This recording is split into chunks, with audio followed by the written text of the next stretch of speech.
Iskander missile से Iran Sikandar बन गया है। अब स्कंदर मिसाइल की एंट्री होने वाली है और जैसे ही स्कंदर मिसाइल की एंट्री होगी, ईरान विनर घोषित होगा, सिकंदर बनकर उभरेगा।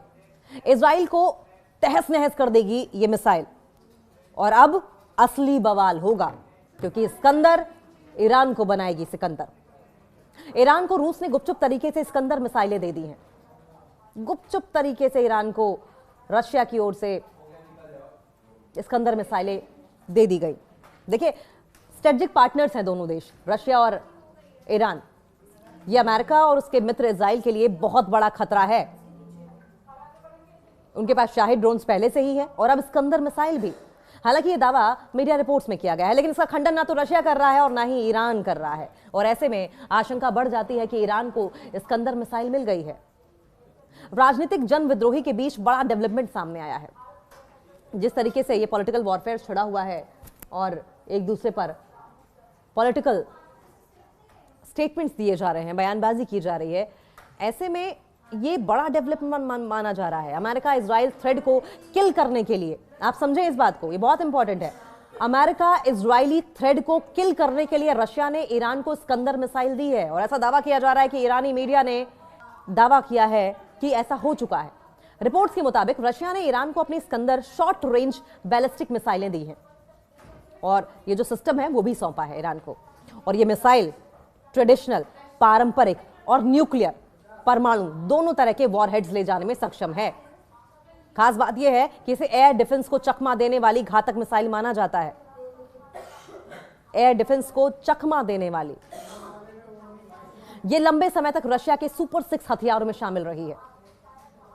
IRGC से जुड़े तस्नीम न्यूज एजेंसी ने 9 जून को दावा किया था और कहा था कि यह ट्रस्टवर्दी सोर्सेज से उन्हें पता चला है, उनके भरोसेमंद सूत्रों से पता चला है कि रशिया की स्कंदर मिसाइल ईरान पहुंच चुकी है। और ये जून में ही हो गया था, यानी कि जो जंग उस वक्त छिड़ी थी, उस वक्त भी ईरान के पास ये ऑप्शन था कि स्कंदर मिसाइल से वो अटैक कर देता। लेकिन अब की बार अगर स्कंदर मिसाइल से अटैक किया जाता है तो इजराइल इस अटैक को बचा नहीं पाएगा, रोक नहीं पाएगा। एजेंसी का दावा अगर सच है तो यह 2023 में ईरान पर लगे संयुक्त राष्ट्र बैलिस्टिक मिसाइल सैंक्शन हटने के बाद वेस्टर्न एशिया में सबसे बड़ा मिसाइल तकनीकी बदलाव होगा। इससे क्षेत्रीय सुरक्षा संतुलन, युद्ध बढ़ने के जोखिम, इजराइल अमेरिका की मिसाइल डिफेंस प्रणालियों पर गहरा असर पड़ेगा। IRGC की ओर से बड़ा संकेत भी दिया गया है। ईरान की फर्स्ट न्यूज एजेंसी बिना नाम लिए IRGC अधिकारी के हवाले से कहा गया है कि स्कंदर की डिलीवरी स्ट्रेटेजिक माइलस्टोन है, एक रणनीतिक माइलस्टोन है। इसे ईरान अपने दुश्मनों और उसके सहयोगियों को करारा जवाब देने में सक्षम होगा, यानी अमेरिका और इजराइल को। यह बयान साफ तौर पर इजराइल और अमेरिका के लिए था। वहीं दूसरी तरफ रशिया स्कंदर के ईरान पहुंचने पर चुप्पी साधे हुए है। क्रेमलिन के प्रवक्ता हैं दिमित्री पेस्कोव। उन्होंने इसे मीडिया की अटकलें बताते हुए टिप्पणी करने से इनकार कर दिया। और रशिया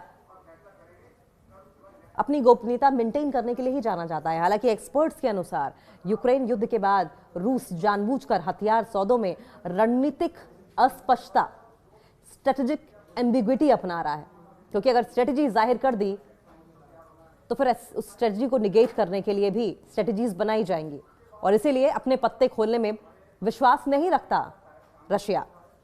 ईरान का भी टालमटोल वाला जवाब रहा, यानी कि ईरान भी सामने वाले को भ्रम में ही रखना चाहता है। ईरान भी अपने पत्ते नहीं खोलना चाहता। ईरान के विदेश मंत्रालय के प्रवक्ता नासिर कनानी ने कहा कि ईरान के रक्षा सहयोग उसके संप्रभु मामले हैं और सरकार न तो पुष्टि करती है न खंडन करती है, जैसा होना भी चाहिए। आमतौर पर ईरान गलत खबरों को तुरंत नकार देता है और इसलिए यह चुप्पी संदेह को और ज्यादा बढ़ा रही है। ऐसे में एक्सपर्ट्स का यह मानना है कि ईरान को स्कंदर मिसाइल मिल चुकी है। स्कंदर क्यों खतरनाक मानी जाती है? Iskander 9K720 SS-26 stone Russia की सबसे लेटेस्ट, मॉडर्न, एडवांस्ड, आधुनिक शॉर्ट रेंज बैलिस्टिक मिसाइलों में से एक है। यह 500 किलोमीटर की दूरी तक हमला करने में कैपेबल है। इसका वॉरहेड 480 से 700 किलोग्राम का हो सकता है, यानी कि 480 से 700 किलोग्राम का विस्फोटक ले जा सकता है एक बार में। एक जगह पे दागेगा तो सोचे तबाही कितनी बड़ी होगी। इसके अलावा ये 6 से 7 मैक की स्पीड में हमला भी करती है। ये बेहद सटीक हमला करती है, यानी कि टारगेट को पॉइंट किया और उसके बाद हिट।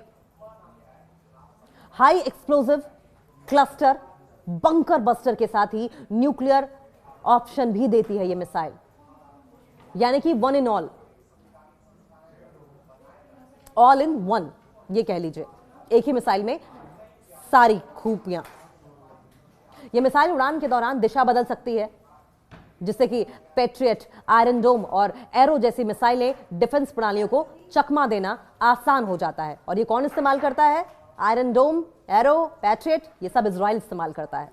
यानी कि ईरान की एक ही मिसाइल इजराइल के तमाम हथियारों, तमाम डिफेंस सिस्टम के लिए काफी होगी।